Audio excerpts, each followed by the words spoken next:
Sell ডিভিশনের আমরা কিছু বেসিক আলোচনা করব। তাহলে একটা কোষের মধ্যে কি থাকে চিন্তা করো একটু। একটা কোষের মধ্যে মাঝে থাকে নিউক্লিয়াস আর চতুর্দিকে থাকে কিছু সাইটোপ্লাজম।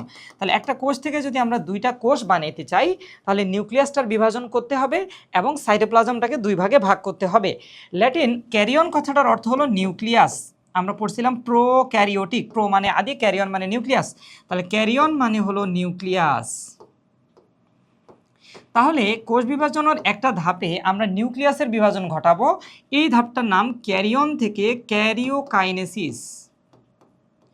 ক্যারিওকাইনেসিস। শুধু নিউক্লিয়াসের বিভাজন হলেই একটা কমপ্লিট কোষ তৈরি হবে না, নিউক্লিয়াসের সাথে সাথে সাইটোপ্লাজমকেও ভাগ করে দিতে হবে। কারণ সাইটোপ্লাজমের মধ্যে কিছু অঙ্গাণু আছে যারা কোষের বৃদ্ধির ক্ষেত্রে বা কোষ তৈরির ক্ষেত্রে সবচেয়ে গুরুত্বপূর্ণ ভূমিকা রাখে। সেক্ষেত্রে সাইটোপ্লাজমটাকেও দুই ভাগে ভাগ করতে হবে। সাইটোপ্লাজমের বিভাজনকে বলা হয় সাইটোকাইনেসিস। তাহলে একটা কোষ বিভাজন হতে হলে দুইটা ঘটনা ঘটতে হবে, নিউক্লিয়াসের বিভাজন অথবা ক্যারিওকাইনেসিস এবং সাইটোপ্লাজমের বিভাজন অথবা সাইটোকাইনেসিস। আশা করি এতটুকু ক্লিয়ার। অ্যামাইটোসিসের ক্ষেত্রে কি হয় দেখো, কোনো জটিল মাধ্যমিক পর্যায় ছাড়াই নিউক্লিয়াসটা প্রথমে একটু লম্বা হয় ডাম্বেলের মতো, তারপর দুইটা ভাগে ভাগ হয়ে দুইটা কোষে চলে যায়।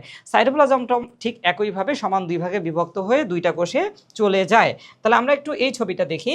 দেখো এখানে কি হচ্ছে, যে নিউক্লিয়াস আর আশেপাশে সাইটোপ্লাজম। কোষটা প্রথমে তার কোষঝিলিটা দুই দিকে একটু খাঁজ হয়ে ভিতরের দিকে ঢুকে গেল, ঢুকে গিয়ে নিউক্লিয়াসটা একটু লম্বা হয়ে গেল, ঠিক যেমনটা ডাম্বেলের মতো।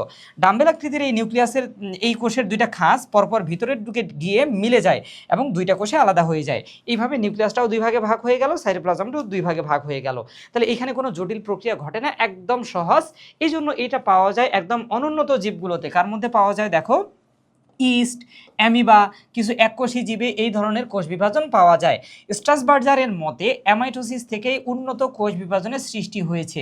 আমরা সবসময় একটা কথা মনে রাখবো, যে যতই আমরা বায়োলজি বইয়ে একটা শ্রেণীর জীব থেকে তার উপরের শ্রেণীর জীবে যাব, বৈশিষ্ট্যগুলো ততই উন্নত হবে। যেমন তুমি যদি চিন্তা করো, আমরা 1 নম্বর পর্ব পরিফেরা, 9 নম্বর পর্ব কর্ডাটা, তুমি পরিফেরার থেকে যতই কর্ডাটার দিকে যাবে বৈশিষ্ট্যগুলো দেখবে তত বেশি উন্নত হচ্ছে।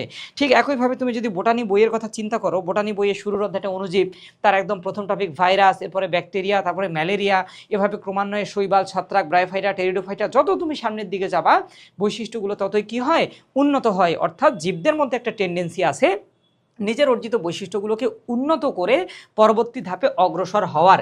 তাহলে যেহেতু সর্বপ্রথম আবির্ভাব ঘটছে কার, অ্যামাইটোসিসের, তাহলে অ্যামাইটোসিস থেকেই পরবর্তী মাইটোসিস কোষ বিভাজন এবং মিওসিস কোষ বিভাজনের সৃষ্টি হয়েছে।